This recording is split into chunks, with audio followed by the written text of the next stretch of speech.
It just needs a facelift. Like the groundwork needs to be redone. Here we have concrete exposed, which isn't going to be great for the kiddos. In 2012, our third child was born with a rare genetic disease.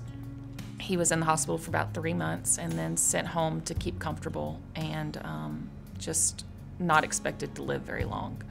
And once we got home and he was healthy and doing well, and we would take our kids to the park to play and realize that the playground was going to be a huge obstacle for us. We knew that we couldn't save Benjamin, we couldn't fix his diagnosis, we couldn't fix health care, we couldn't fix financial issues or insurance, but we could do this.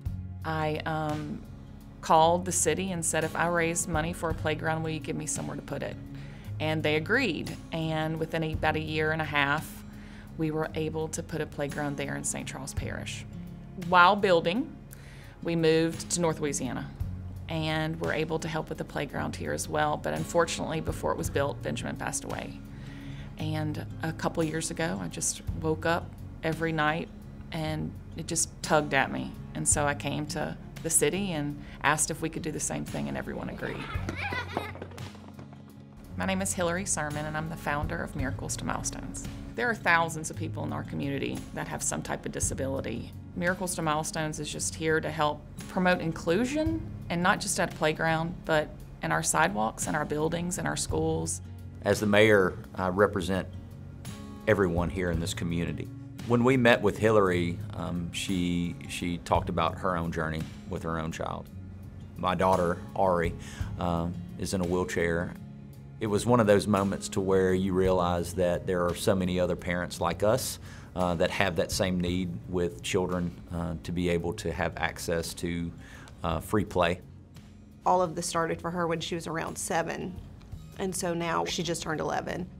We're in that season where, you know, your friends are more important than your family, and being able to have access to hanging out with your friends and accessibility to do that really does matter. She does it with grace. It's hard to watch. It's hard sometimes to be included when life doesn't necessarily have an easy way for you to be included. The barriers that we face with a playground like this is it's just more expensive. So the funding is what we need most of all. Inclusive playgrounds are built with ramps.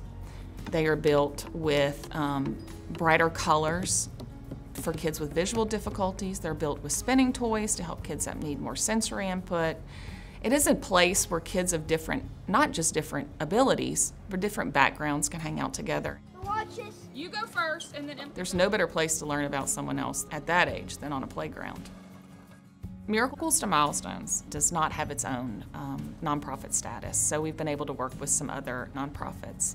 The John Clark Perry Foundation is a wonderful foundation. They also lost their little boy the same year we did, and they help families that during medical care and financial needs. Though this is not what they normally do, they were willing to work together, and I think it's going to be a great partnership. There's a lot of healing that comes to the parents when they lose a child to be able to help other children, and I know that through my experience, and I see it through Honoree, just very determined, and she does it all leading with her heart and love for what she does and all the children in this community. Grief is a beast. You go through the cycle of grief every day. You never know what you're going to wake up to. You wake up to put yourself back together daily. And so, though the playground started for Benjamin, it's almost for me now. It's just the joy of others helps me put those pieces back together daily. Oh my gosh, you're almost there. Can you make it? What she does, she doesn't expect anything in return. She doesn't want any glory. She's humbled by this award, I know. She just wants to do for others without anything in return. And I think that's what makes an angel an angel. I don't want to cry again, but I guess it speaks to the work she's doing. She really comes in and, you know, protects, provides, and finds a way to make experiences for kids better. It's pretty awesome.